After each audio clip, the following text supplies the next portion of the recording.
So I first saw you guys in it was opening for Death from Above 1979 in Brisbane Oh, Oh, wow. shit. a Yeah. while back. Yeah, and that was actually my first time seeing you because obviously people have been raving about you for quite a while, and this was my first time. So it was nice to see what all the fuss was about, and the fuss was warranted. So there you go. Um, Good. yeah, man. Guys, first of all, look, who is running your social media? Because they deserve a medal. This is Yeah. He's on it right now. fucking hell. What inspires most of it? What particularly, for example, photoshopping out the mall balls. Oh, mate. Jump in. Tell Jump us a in, Well, get story. into it. the whole thing is like for me, it's just like music media, like the shit you can post is on like just seeing how far we can take it and not really take it too seriously. And like we don't really have many media outlets writing about us, so why not make some stuff up and you know Do it. get reach some people that way. It's pretty weird how it works, though, right? Because people, even though it's not from an actual source, people look at it and just immediately make the connection that that is an actual article, and but it's not at all. And they just take it so seriously. It's like, yeah, we don't even live in Adelaide, so we're not there to graffiti anything. And then like the next post that we removed them, it's like we don't like it's not possible for us Yeah, to be able to do that. yeah. It's a very. I think the majority of people get it. There's a few people who are very confused. Oh, mate. So guys, a bit of background on me. So I'm in Brisbane these days, but I grew up in Tasmania. So I know firsthand that Tassie gets bugger all gigs. So what did you guys do? You went and booked the one day that the fucking Foo Fighters are playing Tasmania. Well, it's actually the other way around. Yeah. They book the day They, that we're they, playing. oh, bastards. Yeah, at least the show sold out, so they have no other option but to go to our show if they want to go to a gig. Hey, So, you could call it the Stragglers. Foo Fighters Orphans Tour. Yeah. yeah, cheaper option. So why do you think these American bastards are trying to steal your thunder? Awful. I don't know. But Trying to no. make money. Bloody Beloved Dave. Tasmanians. Yeah. So bizarre. But I mean, it's a very DC thing to happen. Mm. yeah, this is Like, well, should we go to Tasmania on this front? Oh, every time we go to Tasmania, you just lose money. Yeah, I know, but we should include Hobart as part of the capital cities. We should include Darwin too, but also that's more expensive to get to than Yeah. Hobart. And Try and do even the our right even our thing. booking agent was like, I don't know if we should do Tasmania. Should we just cancel it? Should we not do it? And we're like, no, let's do it. Let's do it. And then sure enough, Foo Fighters, same thing. But maybe I don't know. Maybe Only we'll show in highlight the Australia. fact that there's stuff going on in Tassie, and yeah. people will be like, "Oh, what else is going on if there's that?" Yeah, I don't maybe. know. Well, I don't know. Whatever. It's fine. I'm just glad we booked a com the already. point of Yeah. paying a lot of money for the Foo Fighters was to try to rejuvenate their touring music because it's always been terrible. It's better. It Right. used to be better, but it's always been shithouse being a live music fan in Tasmania. So I appreciate you Yeah. at least going down there. Try and go there like at least once a year if Mm. possible. I think we missed a couple of years. We were down there. We were down there last year. We did our Black Rat 10-year anniversary show down there, and it was great. Just played at Alta Bar as well. So which is why we wanted to go back and do another show Mm. down there. And we love it. It's beautiful down there. Mm. So why wouldn't you? Oh, good on you. Oh, I love it. So look, back in November, you broke the news that the Australian bard Nick Cave had not, in fact, heard of DZ Deathrays. Now, this is terrible. This is awful, awful state of affairs. What are we planning to resolve this? I'm thinking maybe we do like an LEG in the house kind of thing, and we all pull up in front of his house and just blast subwoofers. You That could know, work. That'd be amazing. I He's think also, I came up with one because I just saw like an article saying that he mentioned the band Geese, and I was like, "That's pretty funny. I'm gonna I'm gonna take that and just use it." So that he hasn't heard of it, so he can't quote him to promote our band. now, funnily enough. the whole reason I heard of your band to begin with was when I was interviewing Murray Cook.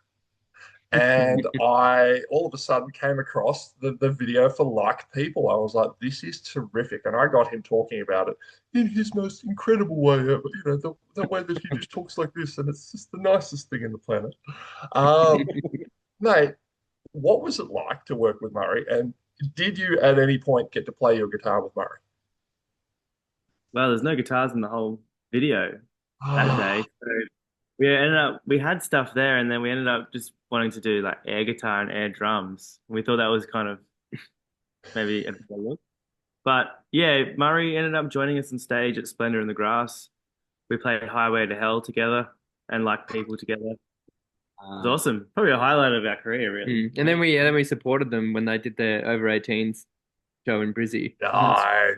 Most bizarre show, playing our music and looking back and seeing the Wiggles backdrop and stuff and being like, what the hell? Yeah. What is happening? Yeah. One of the weirdest kind of side effects of me getting into music journalism is that I became mates with Anthony Field, and he literally took me to my first ever rugby game. And the funny thing is, I tell people, like, if you ever want to hear a Wiggle swear, sit next to him when his team's losing at the rugby. Now, guys, you have the new album coming out, Easing Out of Control. How long have you been working on this bad boy? It's been, I think it's been recorded for about 6 months now, at least. And we recorded it over 2 sessions within a year. So, yeah, probably like One. 2 years Yeah. now.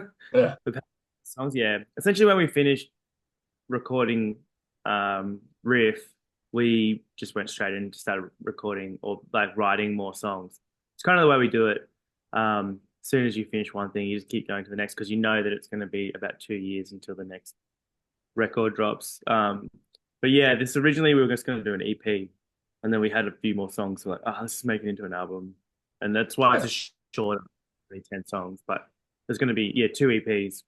But still an album. It's just it just makes more sense at this point. I feel like the album is becoming a bit of a lost art. I don't know. I feel like because really in the age of streaming, you can, if you want, just drip feed singles. You don't even need an EP, like. So I'm glad that a body of work is a thing. What was that? Yeah, Sorry? we always we love the album format, Yeah. So it's way more. It's nicer having like a full proper vinyl at the end of the day, and you can hold it in your hands and be like, it's all together. It's a product. It's a full worked on this for sometimes over a year or two. Yeah. Now, guys, we've talked about the Wiggles. I mentioned before Death from Above, who really, really buck hard against cultural stereotypes by being Canadian and very friendly. So who are the most fun bands that you've ever worked with? Ooh. Or bands that you, rather than most, so you don't feel like anyone's left out, just who comes to mind? I always love hanging out and fanboying the Bronx. I mean, Soho and Junies, like our friends' bands, they're always fun to go on tour with because they're just your mates. Yeah. We did actually do some shows with the Foo Fighters a few years back, which was pretty fun. So that was awesome, just snagging all their catering. And we got to meet, Dave and the whole crew, and everyone was actually, so nice and accommodating when we got to hang out with them. I don't know. I'm trying to think of other bands. I mean, like, Murray. Murray's always given us the time of day. He's such a sweet man, and he's lent us his vintage Les Pauls and stuff to take to the studio. And like, I don't really want to touch this thing. It's so expensive. So, Murray, I know you're a nice guy, but I'm sure you have your limits if someone fucks with one of your guitars. Still pushing those boundaries. Guys, so talking about you guys have toured, obviously spent a lot of time on the road and have a lot of experience in that.